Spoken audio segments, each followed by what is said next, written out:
नमस्कार साथियों, आपका हार्दिक स्वागत है आपके अपने YouTube प्लेटफॉर्म पर।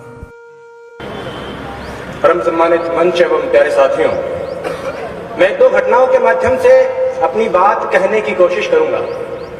ये गुजरात के राजकोट में रहने वाली एक स्कूल अध्यापिका जयश्री बेन के जीवन की कहानी है। दुनिया की हर मां की तरह उस मां ने भी बहुत से सपने देखे, अपने इकलौते बेटे को खूब पढ़ाया लिखाया, अच्छी तालीम दिलाई। बेटा भी सफल हुआ, प्रोफेसर बन गया, डॉक्टर बहू से शादी हो गई, घर में पैसों की कोई कमी नहीं रही, जीवन में सब कुछ ठीक ही चल रहा था।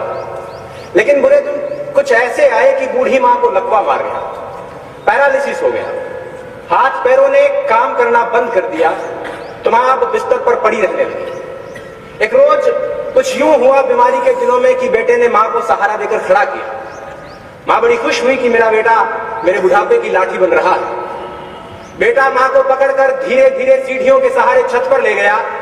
मां बड़ी खुश हुई कि मेरा बेटा मुझे धूप दिखाने ले जा रहा है। छत पर जाने के कुछ देर बाद बेटे ने अपनी मां को गोद में उठा लिया। मां खुशी से भाव विभोर हो गई कि मेरा बेटा जान गया है कि मुझे सीढ़ियों से चढ़ने उतरने में दिक्कत होती है, मेरा बेटा मेरी कितनी फिक्र करता है, मुझसे कितना प्यार करता है।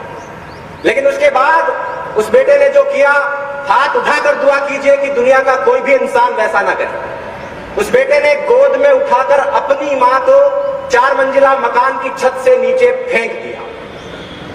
बूढ़ी मां कुछ समझ पाती उससे पहले उसकी जिंदगी खत्म हो गई। चौथी मंजिल से नीचे गिरने में कितना वक्त लगता है? 3-4 सेकंड लगते होंगे। लोगों को लगा कि मां छत से गिर गई होगी, लेकिन पुलिस पड़ताल और सीसीटीवी फुटेज से 3 महीने बाद पता चला कि मां मरी नहीं थी, प्रोफेसर बेटे ने मारा था। और पुलिस पूछताछ में प्रोफेसर साहब ने कहा कि मैं मां की बीमारी से तंग आ गया था और इस आफत से पीछा छुड़ाना चाहता था। इल्म की तासीर जब गुरूर में बदली, बुनियाद रिश्तों की महज दस्तूर में बदली और बुजुर्गों को फकत आफत समझ बैठी औलाद आदम की बड़े बेनूर में बदली। 2 महीने की बीमारी से परेशान होकर प्रोफेसर साहब ने 9 महीने तक पेट में रखने वाली मां को मार दिया। ऐसा ही कुछ मुंबई की आशा साहनी के साथ। उनके बेटे ने खूब अच्छी तालीम हासिल की, अमेरिका गया, प्रोफेसर बना, लेकिन घर लौटकर नहीं आया। पीछे बूढ़ी मां इंतजार करते करते एक रोज बिस्तर पर सोते सोते ही मर गई और उसका जिस्म उसी बिस्तर पर पड़ा पड़ा कंकाल में बदलता रहा। बेटे ने 1.5 साल तक कोई खबर नहीं ली और बाद में जब घर लौटकर देखा तो उस बिस्तर पर उन दोनों के रिश्तों की तरह खोखला एक हड्डियों का ढांचा पड़ा। ऐसा ही कुछ सूरत की चंपाबेन के साथ हुआ, ऐसा ही कुछ इलाहाबाद के कमलेंद्र श्रीवास्तव के साथ हुआ, ऐसा ही कुछ इसी शहर के ब्रह्मपुरी में रहने वाले एक बुजुर्ग के साथ हुआ। एक आध घटना हुई होती तो कहा जा सकता था कि उस मनुष्य की मनोवृत्ति में कुछ फर्क रहा होगा, कुछ विकार रहा होगा। लेकिन ऐसी घटनाएं बहुत सामान्य हो चली, अखबारों में रोज यही खबर है। और इन घटनाओं में एक दुखद समानता यह है कि ये उन घरों में घटित हो रही है जिनमें बच्चों ने बहुत अच्छी तालीम हासिल की। मुझे आज बोलने के लिए जो विषय दिया गया था वो ये था कि तालीम तो है लेकिन तहजीब कहीं खो गई है। हालांकि पग पग पर इस बात की गवाही मिलती रहती है, लेकिन ये घटनाएं इस बात को पूरी तरह से सिद्ध कर देती है कि तालीम तो है लेकिन तहजीब कहीं खो गई है। शिक्षा तो है लेकिन संस्कार कहीं खो गए हैं, सभ्यता कहीं खो गई। अब प्रश्न यह उठता है कि ऐसी घटनाएं हो क्यों रही है, तहजीब खो क्यों रही है? दरअसल हम जिस तरह से अपने बच्चों को पालते हैं और उन्हें सिर्फ तालीम देते हैं, उससे बच्चे प्रोफेसर, इंजीनियर या डॉक्टर तो बन जाते हैं लेकिन इंसान नहीं बन पाते। स्पष्ट कर दूं कि मैं शिक्षा नीतियों को कोसने के लिए खड़ा नहीं हुआ। दुनिया के हर देश में शिक्षा नीतियां इसी तरह से काम करती हैं। अकादमिक शिक्षा का संस्कारों से सीधे तौर पर कोई लेना देना नहीं है। संस्कार देने का काम समाज करता है, परिवार करता है, माँ बाप करते हैं। और अगर संस्कार कहीं खो रहे हैं तो इसकी जिम्मेदारी उन्हीं की बनती है। बच्चा संस्कार कहां से सीखता है? घर से ही तो सीखता है। अब पहली बात तो यह कि बच्चों को घर में रखा ही नहीं जाता, और यदि रख भी लिया जाता है तो स्कूल में और घर में कोई फर्क नहीं रखा जाता। हम सब जानते हैं कि संस्कार सिखाने की उम्र में माँ बाप बच्चों को रट्टा मारना सिखा रहे होते हैं।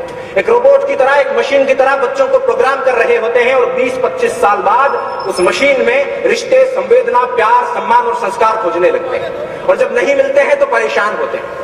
तारे जमीन पर फिल्म का वो दृश्य याद कीजिए। माँ बाप बच्चे को बोर्डिंग स्कूल में छोड़कर रवाना हो रहे हैं। बच्चा पल्लू पकड़कर रोता है कि भीड़ में यूं ना छोड़ो मुझे, घर लौट कर भी आ ना पाऊं। माँ क्या इतना बुरा हूं मैं, माँ क्या इतना बुरा मेरी माँ।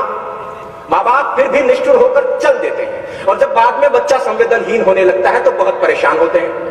मैं ऐसे अनेक युवकों को जानता हूं जिनको उनके माँ बाप ने 7-8 साल की उम्र में घर से दूर अच्छी तालीम हासिल करने के लिए भेज दिया था।